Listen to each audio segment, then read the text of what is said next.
Olá, todo mundo. Bom, como a gente já mencionou no último vídeo, a gente terminou aquilo nessas conversas, né, que a gente está fazendo aqui, deixando aqui gravadas no YouTube. A gente terminou aquilo que seria equivalente ao que a gente conversaria normalmente na primeira parte do curso, né?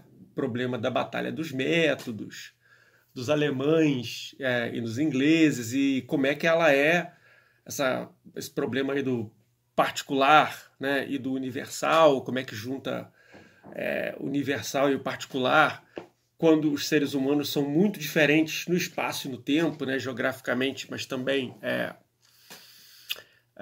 temporalmente, né? Quer dizer, um brasileiro de hoje não é a mesma coisa que um brasileiro de 500 anos atrás, né? Na verdade, nem existiam brasileiros há 500 anos atrás, propriamente falando, porque a gente não era independente. Então, essa questão aí de juntar o universal e o particular, que caracterizou a batalha dos métodos, principalmente nas ciências sociais, e que teve aí, como a gente tentou mostrar, uma solução parcial com o Marshall e com o Weber, né? O Marshall na Grã-Bretanha e o Weber na Alemanha, caracterizou assim o que era discutido dentro da economia no começo do século XX, né? Ou seja, como a gente já falou das últimas vezes, a economia podia ser caracterizada dessa forma como sendo uma espécie de economia social, né? Onde você tinha um lado puro, mas tinha que ter também um lado aplicado, né? E aí entravam questões aí, éticas, questões sociais, né? E um lado especificamente voltado para, né, o que o John Neville Keynes chamava de regras e preceitos, para elaborar políticas mesmo, né?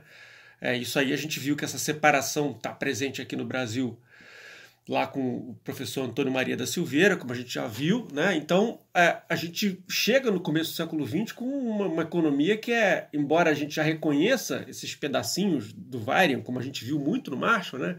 Lei da demanda, elasticidades, excedente do consumidor, salário eficiência, né? Isso tudo está presente na micro de hoje, mas era uma coisa que, vista naquela época, era diferente porque implicava que o que a gente entendia como economia estava inserido dentro de enraizado dentro de um arcabouço social mais amplo, né? Isso valia tanto para os alemães de um lado quanto para o Marshall, né?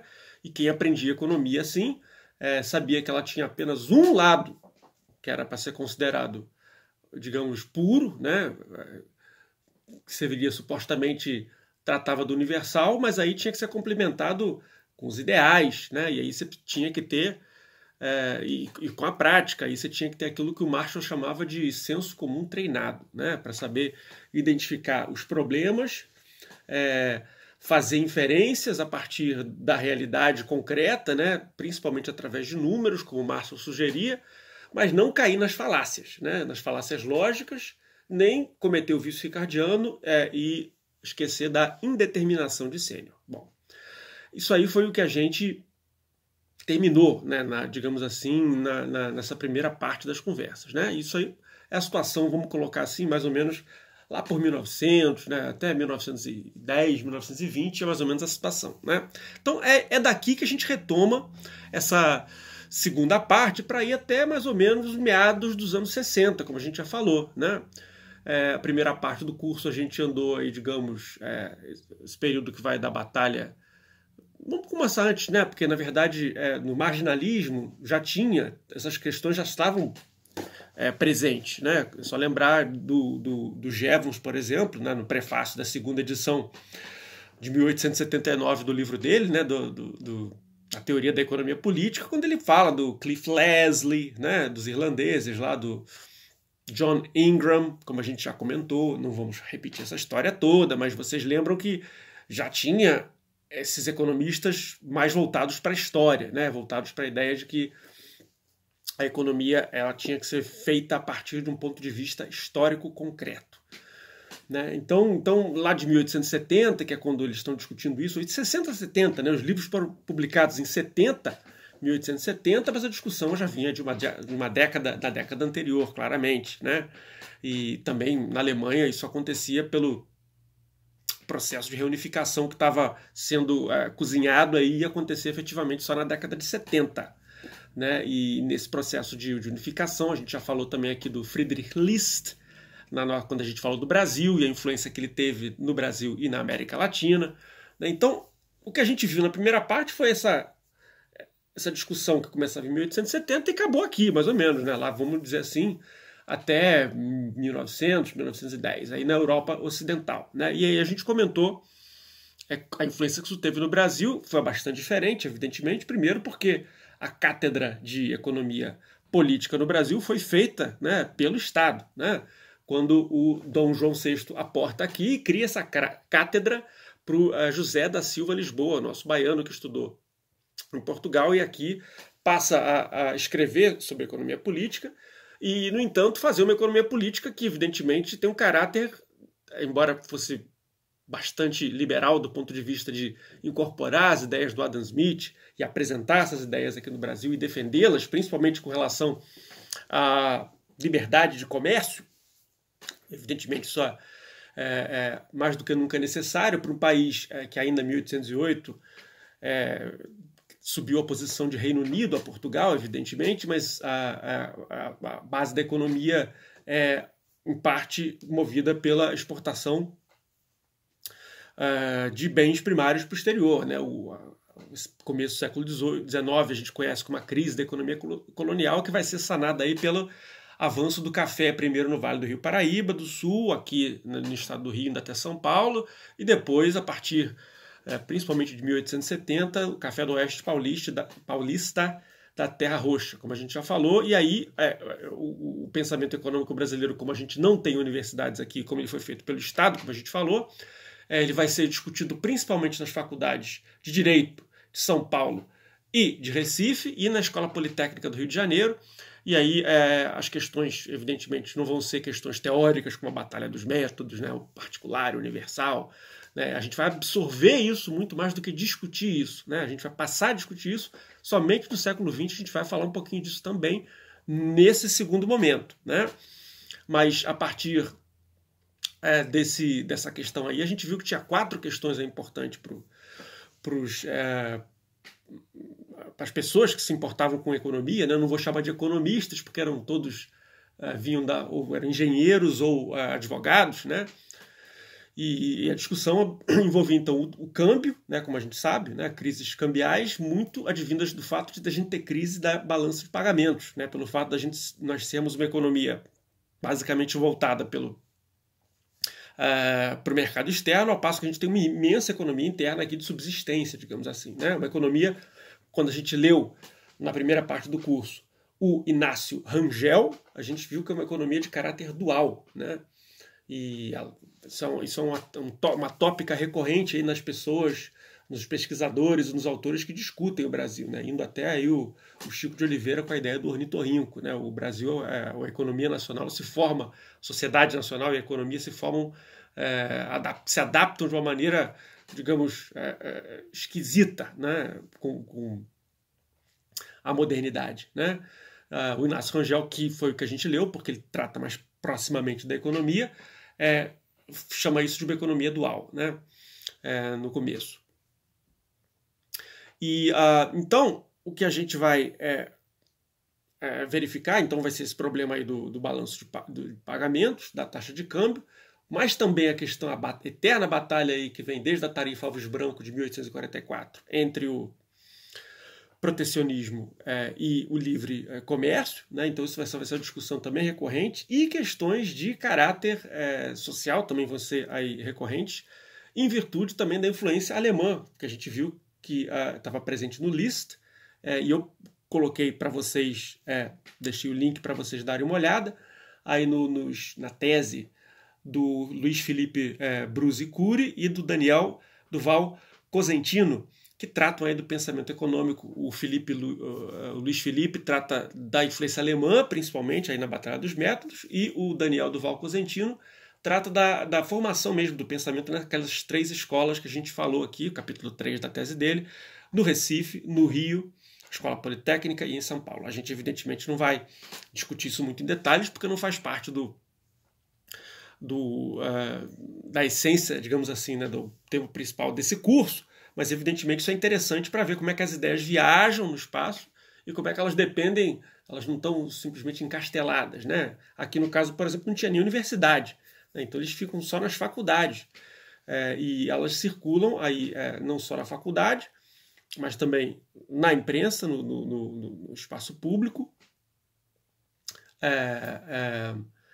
e no poder político, né? Então você tem a economia ligada à academia, ao poder político e ao espaço público em geral, né? Você tem 3 vetores aí onde a economia anda isso aí desde sua incepção, aí no começo do século XVII, na Europa Ocidental, né? Então foi interessante a gente olhar esse caso brasileiro por este ângulo também, né?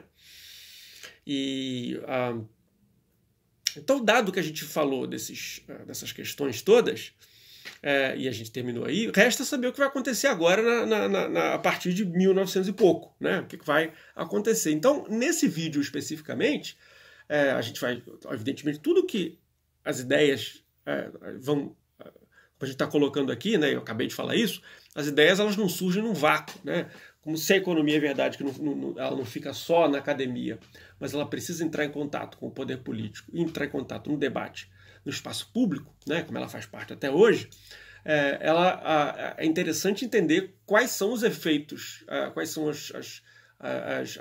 os efeitos das mudanças no espaço público e no poder político que afetam o pensamento econômico. Então, a gente vai fazer um videozinho também para discutir essas mudanças aí no espaço público desde 1900 até mais ou menos meados dos anos 60, que é onde a gente vai falar agora, né, na segunda parte.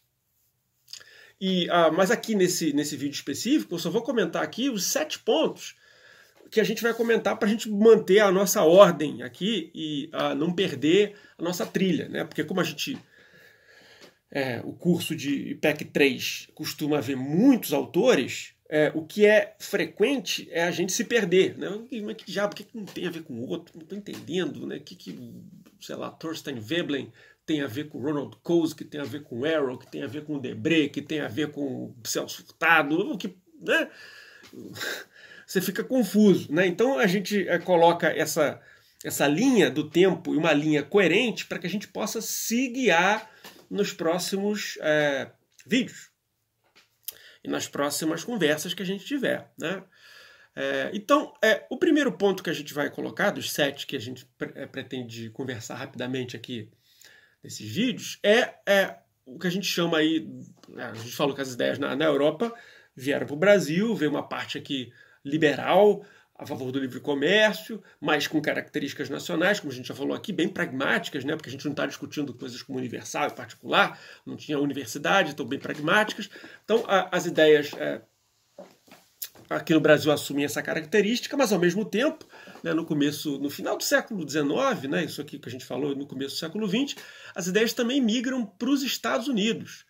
E aí é interessante observar a influência da academia alemã, que passa a ser um sistema universitário talvez mais respeitado do mundo no final do século XIX até a Segunda Guerra Mundial, né? Você tem aí várias inovações e prêmios Nobel dos países que falam alemão, né? Inclusive a economia, né? A escola histórica é uma escola muito importante, a escola austríaca também, que fala alemão vai ser muito importante aí no começo do século XX. Então, a influência dos alemães nos Estados Unidos vai se consolidar aí sim numa economia que já pensa a partir de própria, diferente nossa aqui, que não tem universidade.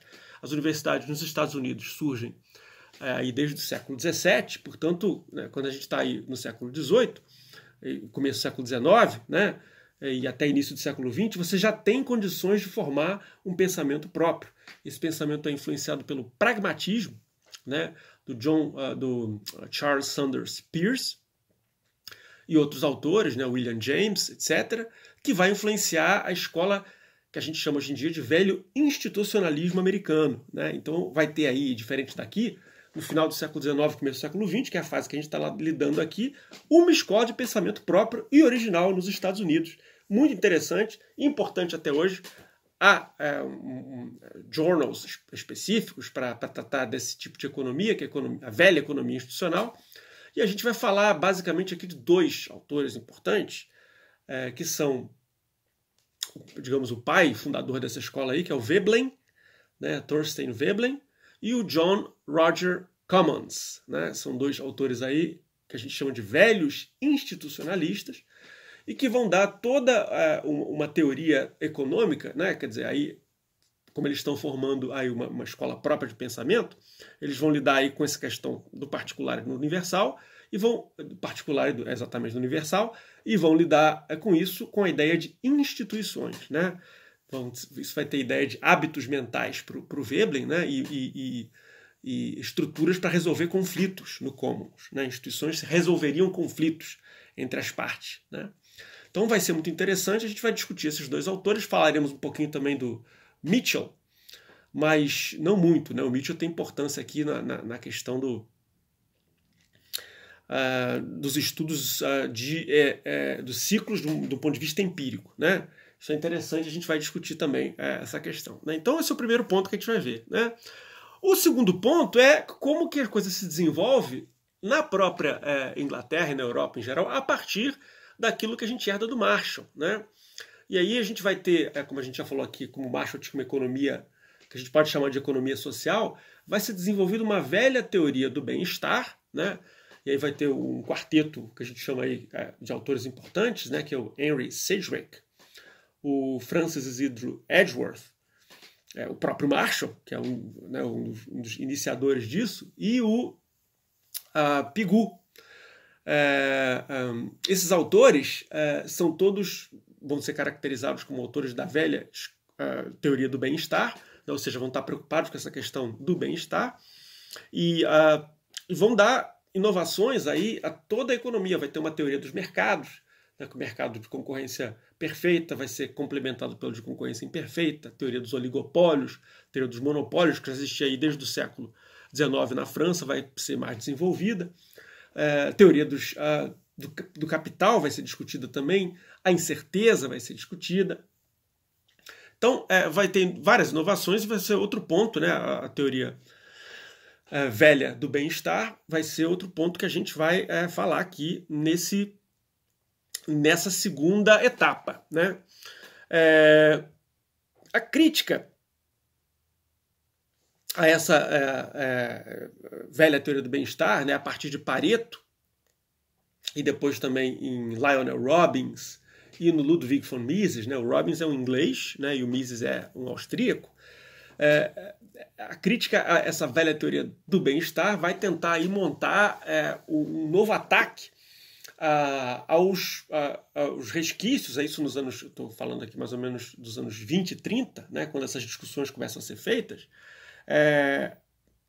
a essa ideia de economia social do Marshall, né?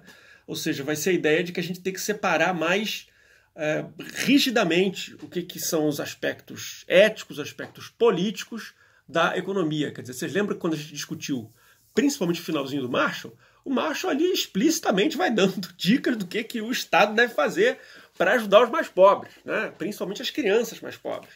Então, o Marshall ali diz, minha teoria é assim, mas o Estado deve fazer isso, assim, assado, né? Porque os problemas são esses, esses e esses. O final do livro é muito claro, esse tipo de coisa a gente até falou aqui no nosso vídeo, e aí a gente fica, a partir aí dos anos 20, isso vai se consolidar nos anos 30, essa discussão, a ideia de separar aí a ideia de economia pura de economia normativa, a economia do que deve ser, né, dos ideais que a gente deve atingir como sociedade, que o Marshall teria se intrometido aí dessa seara, né? Isso vai ser uma discussão, portanto, do Pareto para o Mises e do Mises para o Robbins, que vai fechar o Lionel Robbins essa questão aí com um texto muito importante em 1932 e 35, né, que trata justamente dessa questão metodológica, onde ele tenta, de um lado, aí, bater nos americanos, nos institucionalistas americanos, e tenta, do outro lado, bater ainda nos historicistas alemães, né? Então, os anos 30 vão ser anos muito complicados. Na verdade, a gente vai assumir aqui na nossa cronologia, né, que de 1890, quando o Marshall publica a primeira edição do livro dele, até mais ou menos, vamos colocar para a gente, né, ter uma referência à crise de 29, né, até 1929, a coisa se desenvolve mais ou menos numa linha que a gente pode identificar vindo aí do Marshall. Né? A partir de 29 até 48, vamos colocar assim, uns quase 20 anos, né, 19 anos, a gente vai ter uma fase de transição entre aquele tipo de economia social que o Marshall tinha em mente para o tipo de economia que a gente conhece de hoje. Né? A economia vária, mais matematizada, com ênfase na estatística e na econometria. Isso começa nessa época. Né? A Sociedade de Econometria é formada mais ou menos no comecinho dos anos 30. Essa ideia do Lionel Robbins, né, que aí antes veio um pouquinho Mises, e antes ainda o Pareto, de você separar rigidamente o que é normativo, ou seja, o que deve ser, o que é uma boa economia, o que é uma má economia, esse tipo de discussão do bem e do mal deve estar rigidamente separado dos aspectos técnicos da economia, né? E aí a economia vai assumindo um caráter de, ao mesmo tempo, a partir dos anos 30, 40, principalmente na economia de guerra, ela vai subindo um caráter de uma espécie de... vai ser uma engenharia econômica, né? Para a gente trabalhar aí como alocar recursos de uma maneira a mais eficiente possível, né? Isso é a definição de economia que está presente no Lionel Robbins e que vocês podem encontrar hoje no Mankell, né? Economia é ciência que aloca recursos escassos para fins alternativos, né? A gente estuda como faz isso, né? Isso aí vai ser elaborado a partir dos anos 30, principalmente a partir de 39, que é quando começa a nossa Segunda Guerra Mundial. E aí, em 45, né, com a destruição de grande parte da Europa, o centro do pensamento econômico migra, né, do que era para a Inglaterra. Bom, a Alemanha fica destruída, a escola histórica alemã também se desmilingue, junto com a ascensão do nazismo e com a Segunda Guerra. Aí os pensadores históricos vão para o espaço. Weber, só para a gente lembrar, morre em 1920. O Schmoller já tinha morrido em 1917. Né? Então, e aí a gente entra numa sequência de guerras, depressões, a Segunda Guerra. Aí a escola histórica alemã some do mapa. Né? De qualquer maneira, é essa definição aí de economia que a gente vai analisar. Né? Por fim, depois o ponto 4, que a gente vai ver, né, depois das críticas, né, a velha teoria do bem-estar, né, que basicamente vai estar ligada à crítica à possibilidade da gente comparar as utilidades de uma pessoa e outra. A gente vai ver isso por quê, que tem essa crítica toda, né, e vai ter um motivo aí também político por trás, mas a gente vai deixar isso para quando a gente chegar aí a ver esse tópico. Né, o debate sobre o cálculo socialista, né, desde de 1917, a gente sabe que a gente teve a Revolução Russa e a ascensão da União, o que virou depois a União das Repúblicas Socialistas Soviéticas. E aí a possibilidade de você fazer uma economia planejada centralmente passa a entrar em jogo, principalmente a partir dos anos 30, né? Que é o problema do cálculo socialista. Também o Mises é um autor importante. A gente vai discutir aí essa possibilidade, essa discussão entre o Mises e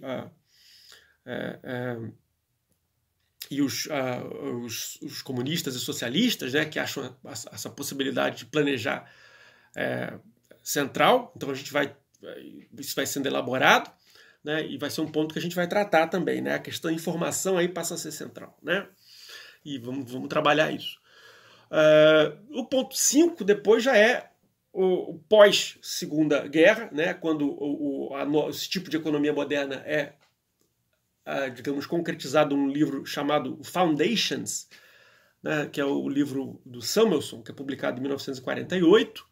E esse livro é muito importante porque ele trata aí, ele já tem a cara, ele é mais complicado que o Varia, mas já tem cara de Varia mesmo, né? É muito diferente do Marshall, que pela cópia que eu botei para vocês verem aí, eu não tenho equação, não tem nada, né? É só uma leitura, né? O Foundations não, né?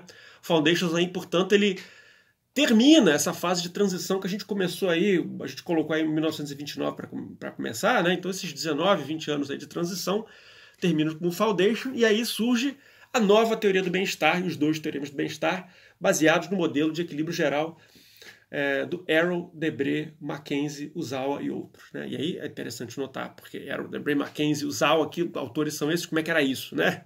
É a fase característica do pensamento econômico pós A Segunda Guerra agora é se concentrar em grandes centros, em think tanks, que a gente chama, né?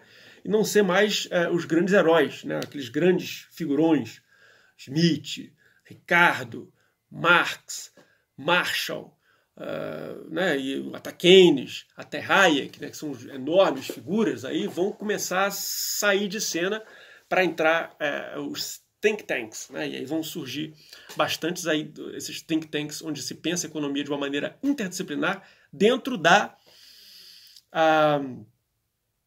dentro do arcabouço aí do Lionel Robbins, né? Ou seja, a economia como ciência que aloca recursos escassos entre fins alternativos, né? E aí tem a teoria nova do bem-estar, os dois teoremas, vamos ver isso, né? Por fim, a gente vê o novo institucionalismo, né? A nova economia institucional, né? Na figura aí do Ronald Coase, e falar um pouquinho também do Williamson, né?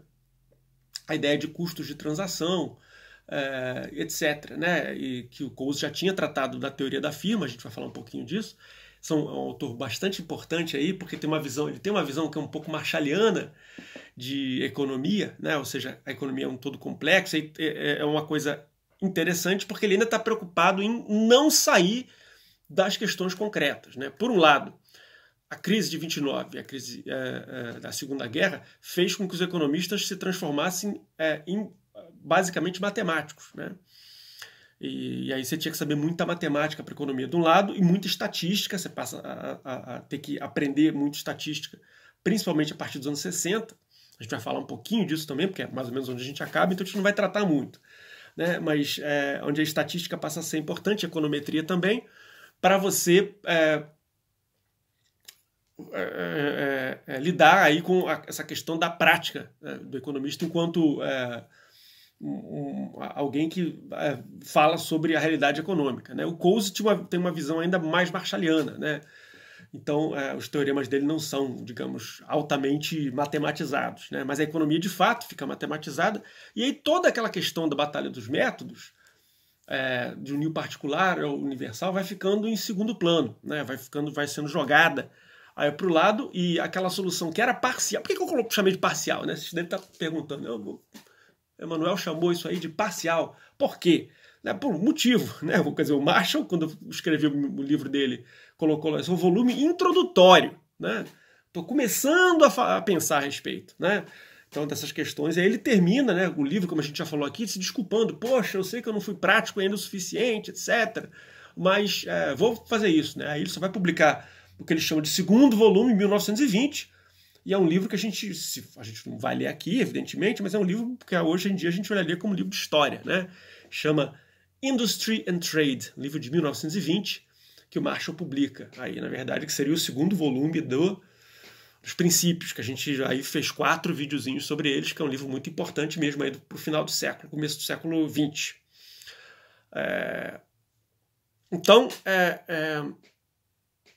essa questão aí fica parada, né? O Marshall está falando do volume introdutório e o Weber morre de gripe espanhola, em 1920, né? Quando ele está escrevendo aí um grande tratado sobre como pesquisar, né, economia, né? E aí ele falece, a esposa dele junta o material e publica um livro enorme chamado Economia e Sociedade, né?